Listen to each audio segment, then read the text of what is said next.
Bonjour tout le monde et bienvenue sur la plateforme e-learning de la FSDM. Dans cette vidéo, je vais traiter avec vous l'exercice numéro 2 de la série numéro 1, thermodynamique 2. Donc, qu'est-ce qu'on a dans l'exercice 2? Dans l'exercice 2, on va étudier un gaz parfait qu'on va supposer par la suite monoatomique. Dans cette étude, on va utiliser quelques notions de la physique statistique. Donc pour cela, on va considérer qu'on a un gaz parfait constitué de n particules, tel que n, il est compris entre 1 et le nombre d'Avogadro, Na, de telle sorte que n il est beaucoup supérieur à 1 et en même temps, il est beaucoup inférieur au nombre d'Avogadro qui est égal à 6,22 10 à la puissance 23. Donc, comme vous le connaissez, les particules d'un gaz sont en mouvement perpétuel. Chaque particule il a sa propre vitesse. Donc, chaque particule il sera animée d'une vitesse de modèle VI, tel que I il varie entre 1 et grand N, où grand N est le nombre total de particules qui constituent le gaz. La distribution des modules des vecteurs vitesse d'un gaz parfait est donnée par ce qu'on appelle la distribution de Maxwell-Boltzmann.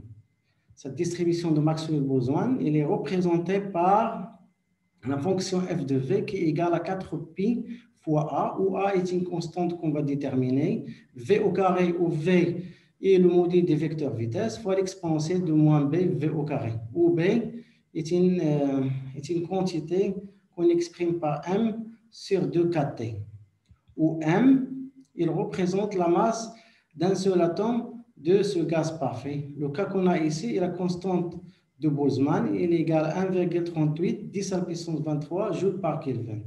Le grand T qu'on a ici, il représente la température, il est mesuré en Kelvin. Donc, qu'est-ce qu'il dit là? Question numéro 1. Dans la question numéro 1, il nous demande de déterminer la constante A en admettant que la fonction f de v est une densité de probabilité.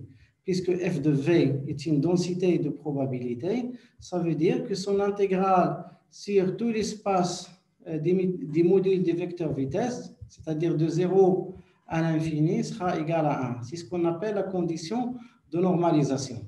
Donc, je vais remplacer f de v par son expression et en faisant sortir les constantes à l'extérieur de l'intégrale, je vais obtenir 4pi, l'intégrale de 0 à l'infini v au carré exponentielle de moins bv au carré. Cette intégrale, elle est déjà calculée dans l'exercice 1. Cette intégrale n'est autre que l'intégrale I2. Donc, par conséquent, je vais obtenir 4pi I2 égale à 1. Donc, moi, je m'intéresse à la constante A. Donc, je vais isoler ce paramètre A. A sera égal à 1 sur 4pi fois 1 sur I2. Donc, je vais remplacer I2 par son expression et je vais obtenir A égale à 1 sur 4pi fois 4b racine carrée de b sur pi. Donc, je vais remplacer b par son expression. Et enfin, j'obtiens l'expression de A que je cherchais. Cette expression elle est égale à m sur 2pi kt, l'ensemble est à la puissance de 3 demi. Maintenant, passons à la question numéro 2.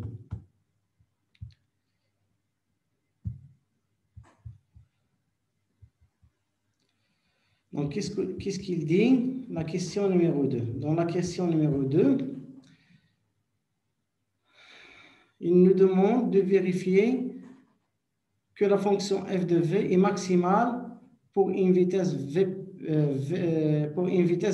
dite vitesse la plus probable. Dans la correction, je vais changer la notation vp par la notation vpp pour dire la vitesse la plus probable. Donc, comme on est en train d'étudier une densité de probabilité f de v, donc forcément que cette densité de probabilité va avoir une valeur maximale à une certaine valeur de v. Donc, comment obtenir cette valeur de v qui va donner une valeur maximale pour f de v? et qu'on va dériver la fonction f de v par rapport à v au point v égale à vpp. On va dire que cette dérivée-là, il est égal à 0. C'est ce que je vais faire dans la correction. Donc, comme je viens de le prononcer, donc je vais dériver la fonction f de v par rapport à v au point v égale à vpp et je vais mettre cette dérivée égale à 0. Comme ça, je vais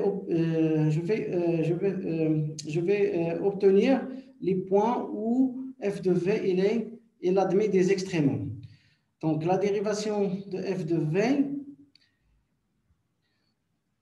il va se baser sur les règles de dérivation que vous avez déjà vues dans les années passées.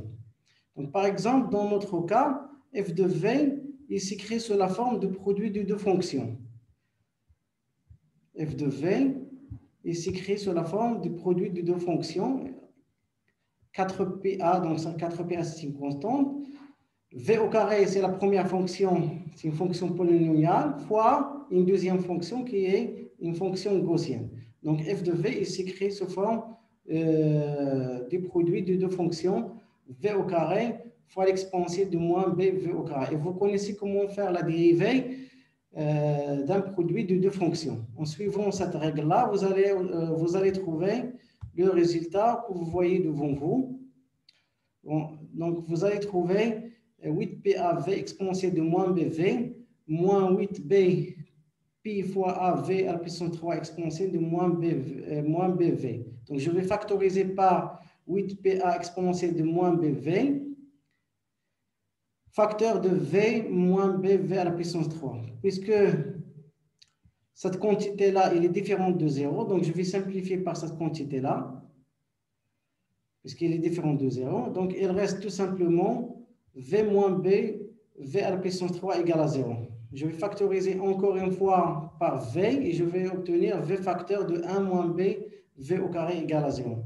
Donc, la solution de cette équation, il est donné par deux valeurs possibles, V égale à 0 ou bien V égale racine carrée de 1 sur B. Donc, laquelle de ces deux résultats va donner une valeur maximale pour la fonction f de v. Donc, testons tout d'abord le premier résultat, v égale à 0. Donc, si vous remplacez v égale à 0 dans la fonction f de v, vous allez trouver une valeur qui est égale à 0. Mais lorsque vous remplacez v par l'expression racine 1 sur 2b, vous allez trouver une valeur plus grande que 0. Donc, par conséquent, f de v est maximale pour une valeur de v égale à racine carrée de 1 sur b. Donc, par conséquent, je vais noter cette valeur de racine carrée de 1 sur b par vpp. C'est la vitesse la plus probable qui va donner une valeur maximale pour la distribution f de v. Donc, je remplace b par sa valeur. Je vais obtenir à la fin une expression de vpp qui est égale à racine carrée de 2kt sur m, où k est la constante de Boltzmann, t est la température en Kelvin et m est la masse d'un seul atome de ce gaz parfait. Maintenant, passons à la question numéro 3. Donc, qu'est-ce qu'il y a dans la question numéro 3? Dans la question numéro 3, il nous demande de déterminer les expressions de la vitesse moyenne V. Donc, la vitesse moyenne, elle est notée de cette façon-là. La vitesse d'une grandeur, elle est notée entre deux crochets. Okay. C'est comme ça qu'on note la moyenne d'une grandeur. Il nous demande aussi de calculer la vitesse quadratique moyenne U qui est égale à racine carrée de la valeur moyenne de V au carré. Donc, commençons tout d'abord par le calcul de la vitesse moyenne V. Donc, pour calculer la vitesse moyenne, on applique juste la définition.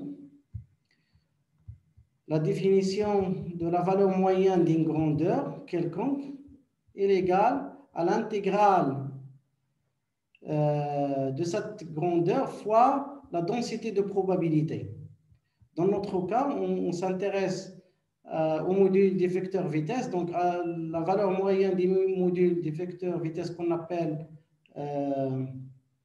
la vitesse moyenne, il est égal à l'intégrale de 0 à l'infini, puisque la vitesse il est supérieure ou égale à 0. L'intégrale de 0 à l'infini de V fois la densité de probabilité f de V fois dV. Donc après, donc, je vais remplacer f de V par son expression. Donc j'obtiens, après avoir sorti les constantes à l'extérieur de l'intégrale, donc j'ai fait sortir la constante 4PA de l'intégrale. J'obtiens 4PA fois l'intégrale de 0 à l'infini V à la puissance 3 exponentielle de moins B V au carré de dV. Donc cette intégrale n'est autre que l'intégrale E3 qu'on a déjà calculée dans l'exercice 1. Par conséquent, la vitesse moyenne sera égale à 4PA fois E de 3. Donc puis je vais remplacer l'intégrale E3 par son expression, donc qui est 1 sur 2B au carré. Donc je simplifie avec 2, donc j'obtiens pour la vitesse moyenne égale à 2π fois A sur B au carré. Donc je remplace A et B par leur expression et j'obtiens à la fin une expression de la vitesse moyenne qui est égale à 8 4T sur πm, le tout à la puissance 1/2. Maintenant, passons à la question, au calcul de la vitesse quadratique moyenne U qui est égale à racine carrée de la valeur moyenne de vitesse au carré. Donc, avant de calculer I, il faut tout d'abord calculer la valeur moyenne de V au carré. Donc, par définition, la valeur moyenne de V au carré est égale à l'intégrale de 0 à l'infini de V au carré fois la densité de probabilité. Donc, en remplaçant f de V par son expression, j'obtiens, après avoir sorti les constantes à l'extérieur de l'intégrale, j'obtiens 4PA fois l'intégrale de 0 à l'infini V à la puissance 4 exponentielle moins B V au carré d de V. Donc, cette intégrale n'est autre que l'intégrale I4 qu'on a déjà calculée dans l'exercice numéro 1. Donc, par suite, la valeur moyenne de V au carré sera égale à 4π fois A fois I de I4. Donc, je vais remplacer I de 4 par son expression. Je vais obtenir pour la valeur moyenne de V au carré, il est égal à 4πA fois racine carrée de 9π sur 64B à la puissance 5. Enfin, je vais remplacer A et B par leur expression et je vais procéder à quelques simplifications. Et je vais trouver à la fin que la valeur moyenne de V au carré est égale à 3 4T sur M. Par conséquent, la vitesse quadratique moyenne I définie par la racine carrée de la valeur moyenne de V au carré sera égale à la racine carrée de 3 4T sur M. Maintenant, passons à la question numéro 4. Qu'est-ce qu'on a dans la question numéro 4? Dans la question numéro 4, il nous demande de comparer les quantités Vp, c'est-à-dire la vitesse la plus probable, la vitesse moyenne et la vitesse quadratique moyenne U. Autrement dit, il nous demande de classer ces trois quantités en ordre, soit en ordre croissant, soit en ordre décroissant. Donc, pour classer ces trois quantités, je dois tout d'abord vous rappeler de leur expression. Donc, on a déjà calculé la valeur moyenne du module du vecteur vitesse, ou bien la vitesse moyenne. On a trouvé qu'il est égal à 8 fois 4t sur pi m, le tout à la puissance 1/2. Et pour la vitesse la plus probable, on a trouvé qu'il est égal à 2 fois 4t sur m, le tout à la puissance 1/2. Et que la vitesse quadratique moyenne est égale à 3 4t sur m, le tout à la puissance 1/2. Si vous regardez bien ces trois quantités, vous allez constater que ces trois grandeurs-là, ils ont un facteur en commun que je note C, tel que C sera égal à racine carrée de 4t sur M. Donc, je vais réécrire ces trois grandeurs de la façon suivante. La vitesse moyenne V est égale à la racine carrée de 8 sur P fois C. Donc, je vais évaluer 8 sur P sera égal à 2,54. Donc, la vitesse moyenne égale racine carrée de 2,54 fois C. La vitesse la plus probable est égale à racine de 2 fois C.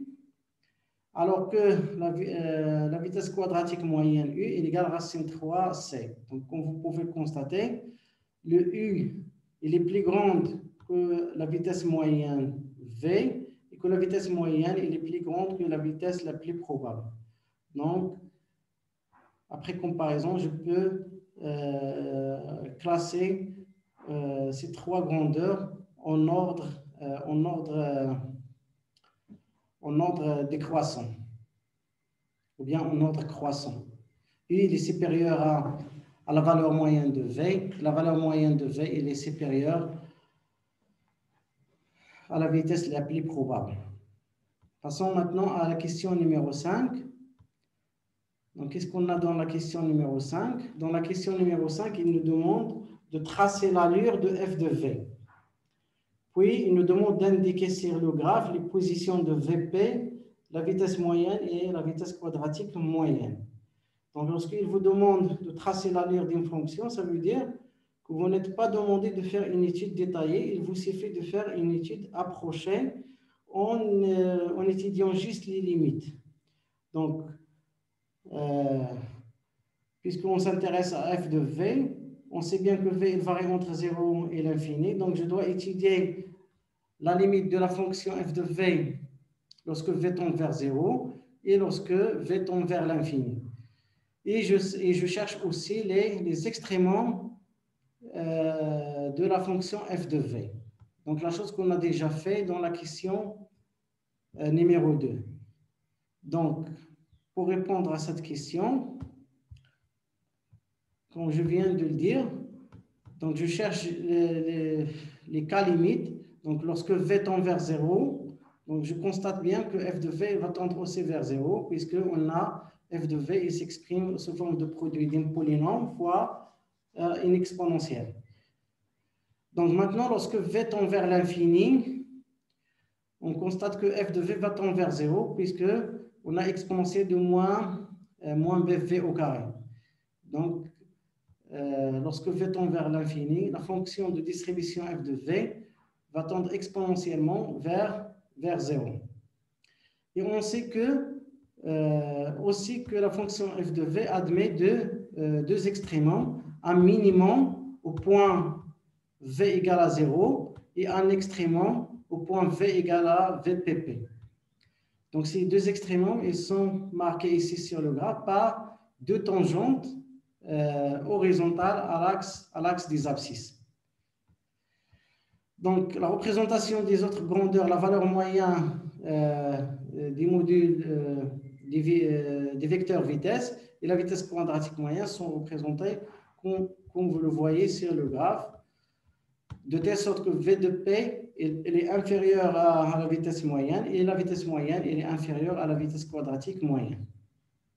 Maintenant, passons à la question numéro 6. Donc, qu'est-ce qu'on a dans la question numéro 6? Dans la question numéro 6, il nous demande de calculer l'énergie cinétique moyenne pour un gaz parfait monoatomique. Donc, l'énergie cinétique moyenne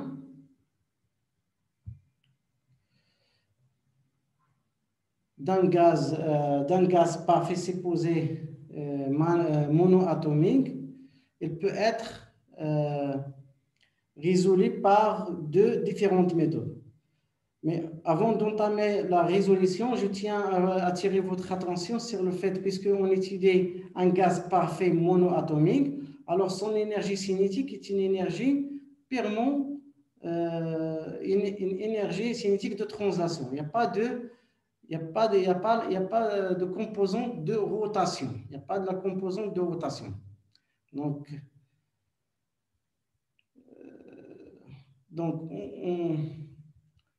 en travaillant avec la première méthode, donc la valeur moyenne de l'énergie cinétique E de C, puisqu'il n'y a pas de la composante de rotation, on va se suffire juste par la composante de translation. Donc la valeur moyenne de l'énergie cinétique, il égale tout simplement la valeur moyenne de l'énergie cinétique de translation. Et l'énergie cinétique de translation n'est autre que 1/2 la masse de la particule fois la vitesse au carré de la particule. Donc, puisque 1/2 est une constante, je vais faire la sortir de la valeur moyenne, qu'est-ce qu'il reste? 1 demi m, la valeur moyenne de V au carré. On vient de calculer dans la question précédente la valeur moyenne de V au carré. On a trouvé qu'il est égal à 3/4t sur m. Donc, finalement, je vais avoir pour l'énergie cinétique moyenne de translation une expression qui est égale à 1 demi m fois 3/4t sur m. Je simplifie par m. Donc, et finalement, je vais trouver la valeur moyenne de l'énergie cinétique de translation égale à 3 demi 4t. Donc, ça, c'est l'énergie cinétique moyenne de translation des gaz parfaits monoatomiques. L'autre méthode que vous pouvez utiliser aussi, elle est déduite du cours. OK? Des cours que vous voyez avec le professeur M. Mherzi. Donc, par définition, l'énergie cinétique d'un gaz parfait, il est donné par l'expression suivante. Il est égal à I fois 4T sur 2, où I, il représente le degré de liberté de mouvement du gaz.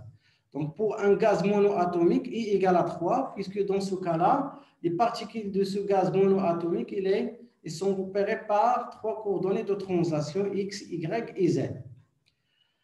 Donc, je vais remplacer I par sa valeur et je vais finalement trouver pour l'énergie cinétique de translation égale à 3 demi 4T. Donc, passons maintenant à la question finale, la question numéro 7. Dans cette question-là, il nous demande d'étudier deux cas de figure qui sont le cas d'un gaz d'hélium et le cas d'un gaz de néon. L'hélium appartient à la famille des gaz nobles ou gaz rares, tout comme le néon. Ces gaz sont monoatomiques, ils sont constitués par un seul type d'atome. L'hélium a une masse molaire M qui est égale à 4 grammes par mol, alors que le néon a une masse molaire M égale à 20,2 grammes par mol. La question est posée de la façon suivante. Évaluer numériquement à T égale à 300K les quantités VPP, la vitesse la plus probable, la vitesse moyenne V et la vitesse quadratique moyenne, et aussi l'énergie cinétique de translation. Et cela pour les deux gaz. Pour une masse M de 4 grammes des gaz d'hélium et pour une masse M de valeur 20,2 grammes pour le gaz de néon. Donc, pour calculer ces grandeurs-là, il faut juste se rappeler de leur expression. On a déjà établi pour la vitesse moyenne V qui est égale à 8P fois racine carrée de 8 sur P fois C. Et pour la vitesse la plus probable, racine de 2 fois C. Et pour la vitesse quadratique moyenne U, il est égal à racine 3 fois C, alors que pour l'énergie cinétique de translation, égale à 3 demi 4T. Donc, pour calculer l'énergie cinétique de translation, c'est simple, c'est direct. Il vous suffit juste de remplacer la constante K, la constante de Boltzmann par sa valeur, qui est égale à 1,38 10 à la puissance 23 joules par Kelvin, et la température sur laquelle on travaille, qui est égale à 300 K. Donc, c'est direct, il n'y a pas de problème avec le calcul de l'énergie cinétique de translation. Pour calculer les autres grandeurs, la vitesse moyenne et la vitesse la plus probable et la vitesse quadratique moyenne, pour calculer ces grandeurs-là, il faut calculer le terme C, qu'on a noté racine carrée de 4T sur M. Pour calculer ce terme C, il nous faut la constante de Boltzmann, il est donné, la température, elle est donnée aussi, mais le petit m ici, qui représente la masse d'un atome du gaz étudié, n'est pas donné. Donc, pour calculer C, il faut trouver la valeur de la masse d'un atome du gaz étudié. La masse de l'atome du gaz d'hélium et la masse d'un atome du gaz de néon.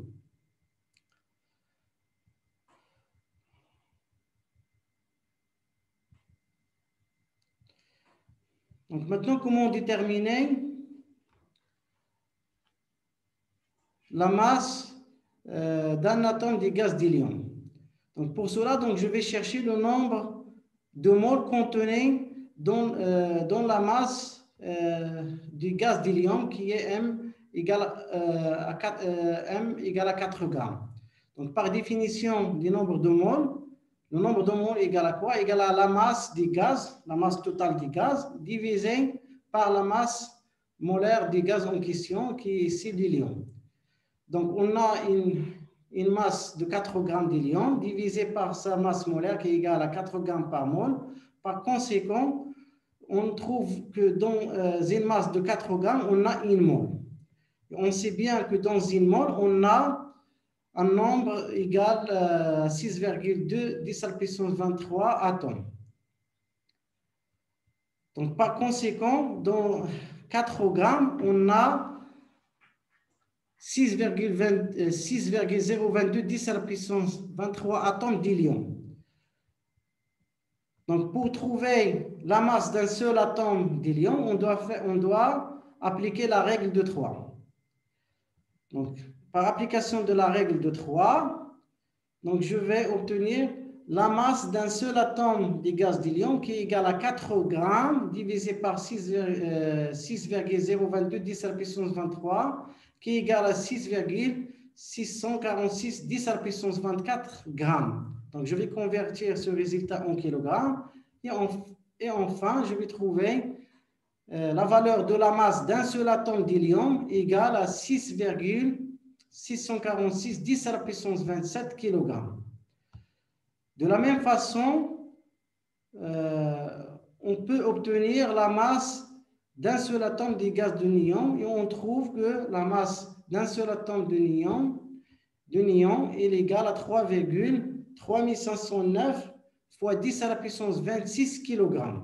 Maintenant, on a tout ce qu'il faut pour calculer les grandeurs qu'il nous a demandé de calculer dans la question 7. Donc, à t égale 300 K, la constante C pour l'hélium sera égale à 789,25 mètres par seconde. Et pour le gaz, à t égale 300 K, pour le gaz d'hélium, le paramètre C sera égal à 789,25 mètres par seconde. Alors que pour le gaz de néon, la constante, le paramètre C, il est égal à 351 mètres par seconde. Maintenant, il vous suffit juste maintenant de remplacer ce paramètre C dans les grandeurs qu'on cherche à évaluer numériquement dans la valeur, dans la vitesse moyenne, dans la vitesse la plus probable et dans la vitesse quadratique moyenne. Pour les deux gaz, ici dans ce tableau, j'ai résumé tous les résultats numériques que vous devez essayer de les retrouver par vous-même. Vous allez trouver des valeurs très proches des valeurs que je viens de montrer sur ce tableau-là. Donc, je vous remercie pour votre attention et on se verra pour la solution de l'exercice numéro 3.